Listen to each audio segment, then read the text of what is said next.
આ મોદી કઈથી જીતે છે કે ઈવીએમ ના આધારે જીતે છે? લોકો કોંગ્રેસને ચાહે છે, આજે કોંગ્રેસ સાથે છે. દસકો હોય છે એનો પૂરો થઈ ગયો. ઘડો જ્યારે ભરાઈ જાય ને ત્યારે ફૂટે બેન, બરાબર છે. પાપનો ઘડો ભરાઈ ગયો છે હવે, બરાબર. એ અમને ઉપરવાળા ઉપર વિશ્વાસ છે. રાહુલજી અહીંયા મહેનત અમને કરવા માટે પ્રોત્સાહિત કરશે ને ત્યાં સુધી અમે ચૂંટણીના અંત તક લડશું. અમે સેવાદળના સૈનિકો છીએ ને લડતા રહેશું. અને 5,000 કિલોમીટરની યાત્રા કરી. આ લોકો 5 કિલોમીટરની યાત્રા કરીને તો બતાવે, એક દિવસમાં 5 વાર કપડા બદલાવતા. पहले लड़े थे गांधी जी गोरों से, अब लड़ेंगे इन चोरों से. जब लड़ना है इन चोरों से, आवाज उठेंगे जोरों से. આ સેવા દળ કા નારા है. રાહુલજીના આવવાથી ગુજરાતમાં જોશ વધશે અમારા કોંગ્રેસના કાર્યકર્તાઓનો. અત્યારથી મેડમ ચાલુ કરી દીધી ને 2027માં અમારી કોંગ્રેસની સરકાર આવશે.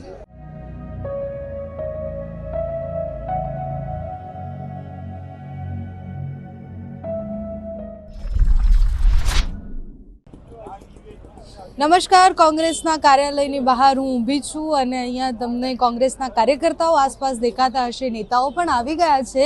રાહુલ ગાંધી 2 દિવસના પ્રવાસ પર છે અને આજે મોટાભાગની મિટિંગ જે બધી થવાની છે એ અહીંયા કાર્યાલય ખાતે થવાની છે. રાહુલ ગાંધી 10 વાગ્યાની આસપાસ અહીંયા પહોંચવાના છે. એ પહેલાં જ કાર્યકર્તાઓ એમના સ્વાગત માટે અહીંયા એકઠા થઈ ગયા છે.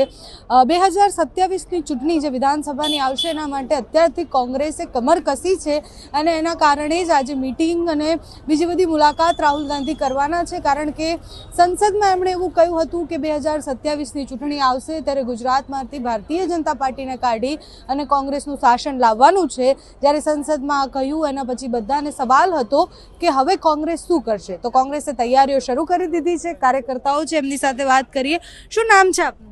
જયેશભાઈ. અને જયેશભાઈ ક્યાંથી આવ્યા છો? પોરબંદર. પોરબંદરથી આવ્યા છો. અચ્છા, બહુ ખુશી છે રાહુલ ગાંધી આજે આવે છે? ખુશી જોઈ ને બેન, આજે પોરબંદર થી આવીએ, ખુશી છે. એટલા કિલોમીટર કાપી. કેટલા કાર્યકર્તાઓ સાથે આવ્યા છો?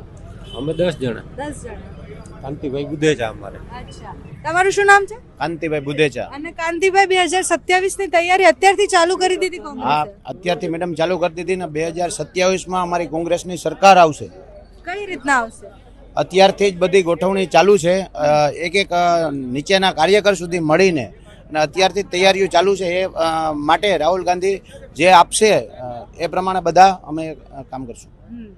તમે ક્યાંથી આવ્યા? જુનાગઢ જુનાગઢથી આવ્યા. જસમીનભાઈ નંદાણી. અને કેટલા આવ્યા લોકો અહીંયા? અમે બધા લગભગ 9 જણાની ટીમ છે અમારી. 9 જણા આવ્યા. તો રાહુલ ગાંધી આવે છે એની ખુશી છે? એકદમ. રાહુલજીના આવવાથી ગુજરાતમાં જોશ વધશે અમારા કોંગ્રેસના કાર્યકર્તાઓનો. 2027માં સરકાર બનાવી છે. એ જોશ ક્યાં સુધી રહેશે? રાહુલજી અહીંયા મહેનત અમને કરવા માટે પ્રોત્સાહિત કરશે ને ત્યાં સુધી અમે ચૂંટણીના અંત તક લડશું. અમે સેવાદળના સૈનિકો છીએ ને લડતા રહેશું. અચ્છા, તમારું શું નામ છે? જસવંતસિંહ પટેલ, ક્યાંથી આવ્યા છો? ગોધરા. ગોધરાથી આવ્યા છે. એટલે પોરબંદર છે, જુનાગઢ છે, ગોધરા, બધી જ જગ્યાએથી લોકો આવ્યા છે. અચ્છા, રાહુલ ગાંધી આવી રહ્યા છે. 2027 માટેની તૈયારીઓ અત્યારથી શરૂ કરી છે. શું લાગે છે કોંગ્રેસે કેટલી મહેનત કરવી પડશે? કોંગ્રેસે અત્યારથી જ અમે લોકોએ મહેનત ચાલુ કરી દીધી છે અને અમારા કાર્યકર્તાઓને એક જોશો અને જોશ પૂરવા માટે કરી અને રાહુલજી અહીંયા પધારી રહ્યા પછી છે. જુસ્સો ચૂંટણી સુધી રહી છે? 29 સુધી રહેશે. 29 સુધી? 27માં તો અમારી સરકાર બને જ છે, એમાં કોઈ ડાઉટ નહીં. મહેનત અમે થર્ડમાંથી ચાલુ કરી છે. ભાજપના તો અત્યારે બધું જ સેટ છે ઓલરેડી, તો એ કાઢવું કેટલું અઘરું? હવે ઢળતો સુરત થઈ ગયો છે ભાજપનો. કેમ ઢળતો સુરત થઈ ગયો? દસકો હોય છે એનો પૂરો થઈ ગયો. ઘડો જ્યારે ભરાઈ જાય ને ત્યારે ફૂટે બેન, બરાબર છે. પાપનો ઘડો ભરાઈ ગયો છે હવે, બરાબર. એ અમને ઉપરવાળા ઉપર વિશ્વાસ છે. શું કહો છો? સત્તા હવે પરિવર્તન ચાહે છે. ગુજરાત આખું તો બહુ હેરાન થઈ ગયા છે કે કેટલુંક ભ્રષ્ટાચારો છે, કેટલુંક ચૂંટણીમાં આવે છે કે પરિવર્તન ચાહે છે એવું. તો પરિવર્તન હવે આવવાનું જ છે બેન. હવે જો કે ગુજરાત હવે માની લીધા કે કેવું પ્રજાની કેવું સત્તા ચાલે છે, એમાં મોંઘવારીના મુદ્દા કોઈ ઉપાડતું નહીં. અને જો શ્રમિકો છે, ગરીબ જનતા છે, એને કોઈ અવાજ ઉપાડતું નહીં. અને ગુજરાતમાં એવું કે ગરીબ રહી ગયા છે, અમીર બની ગયા છે. ગરીબને કોઈ માનતું જ નહીં, ગરીબને કોઈ ચાહતું જ નહીં. તો ગરીબ હવે પ્રજા છે તે હવે જાગૃત થઈ ગયા છે, સત્તા પરિવર્તન ચાહે છે અને સત્તા પરિવર્તન થવાનું જ છે. કોંગ્રેસના નેતાઓ જીતી જશે ને પછી ભાજપમાં જતા રહેશે તો?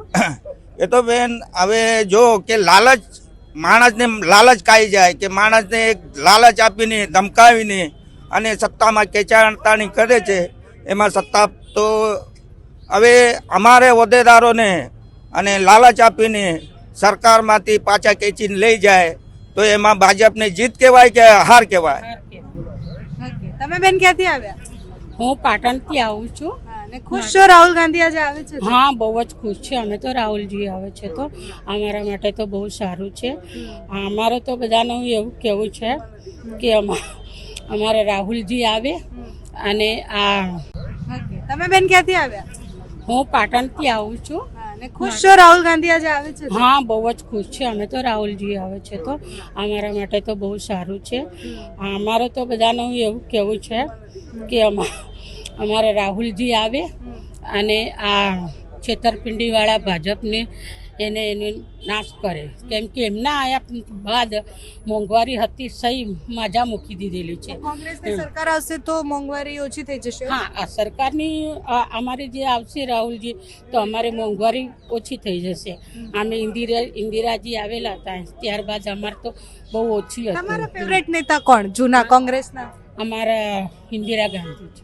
ઇન્દિરા ગાંધી કે રાહુલ ગાંધી અત્યારે? અત્યારે હાલ તો રાહુલ ગાંધી. અને ઇન્દિરા ગાંધી કેમ ગમતા હતા?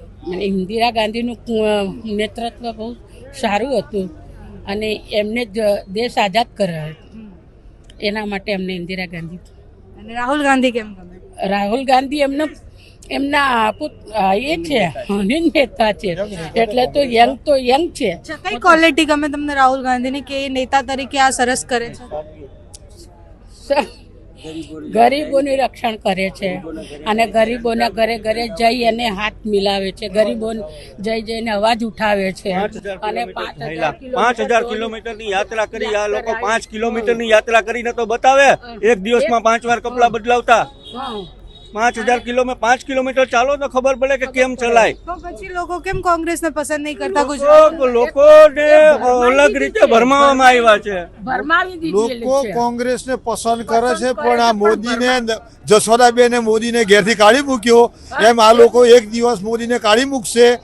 જ્યાં સુધી આ મોદી કઈથી જીતે છે કે ઈવીએમ ના આધારે જીતે છે. લોકો કોંગ્રેસને ચાહે છે. આજે કોંગ્રેસ સાથે છે. 30 વર્ષની ઉંમરના આપની 30 વર્ષની ઉંમર હશે, તમે કોંગ્રેસની સરકાર જોઈ નથી. તમે એક વખત કોંગ્રેસની સરકાર જોશો તો તમને ખ્યાલ આવશે કે કોંગ્રેસની સરકાર કેવી. દેશના અંદર पहले लड़े थे गांधी जी गोरों से, अब लड़ेंगे इन चोरों से. जब लड़ना है इन चोरों से आवाज उठेंगे जोरों से. आ सेवा दल का नारा है. જ્યાં સુધી અમારામાં જીવ છે ત્યાં સુધી આ ગુંડા તત્વો સાથે લડતા રહીશું. મોદીજી કહેતા હતા કે 15 લાખ જમા કરા દે. કોઈના ખાતામાં 15 લાખ આવ્યા નથી આવ્યા. ત્યાં બધે વચન આપે છે કે અમે 1000 રૂપિયાનો ગેસનો બોટલ 500 રૂપિયામાં કરી દે છે. ગુજરાતમાં 30 વર્ષથી શાસન ચાલે છે. તમને મળ્યો છે? તમને હું મીડિયાના પ્રેક્ષક તમને આપને મળ્યો છે? તમે 1000 રૂપિયા તો તમે સુકવા માટે વળગ્યા છો. તમે કોંગ્રેસને જ વળગો જેથી કરીને તમને 50% મળશે. 2 કરોડ લોકોને રોજગારી આપવાની છે. આજે કોઈને રોજગારી આપી? કોઈ પણ રોજગારી લોકો ઘેર ઘેર ફરે છે. અંબાણી ને અંદાણીને 2 રાખ્યા છે. દેશ વેચી ખાધો. જે ગાંધીજી અને કોંગ્રેસે જે દેશને બચાવ્યો હતો અને દેશને આઝાદ કર્યો એ આજે વેચવા બેઠો છે. એક જ માણસને આપે છે, તું માલદાર થા ને તું અમને જીતાડ. અને પેલા લોકો જીતીને પૈસા કમાય અને ભાજપને મદદ કરે અને ભાજપને ઈવીએમથી જીતે છે. ભાજપ જો બેલેટ પેપર કરી દે ને આજે તો એમને ખબર પડે કે અમે કઈ રીતે જીતીએ છીએ એમ. એટલે જે એક વખત એમના ધર્મપત્ની જશોદાબેને કાઢ્યા છે ને મોદીને આ પ્રજા એક દિવસ આ પબ્લિક એમને કાઢી મૂકવાની છે. ઓકે. કોંગ્રેસના કાર્યકર્તાઓમાં ઉત્સાહ તો ઘણો છે. 2027નો સંકલ્પ પણ લઈ લીધો છે કે ગુજરાતમાં જીતવું છે. હવે આજે રાહુલ ગાંધી આવે પછી શું વાતો થાય છે નેતાઓ સાથે, કાર્યકર્તાઓ સાથે શું વાતો થાય છે, અહીંયા શું નવા જૂની થાય છે, બધું જ તમને બતાવતા રહીશું. નમસ્કાર.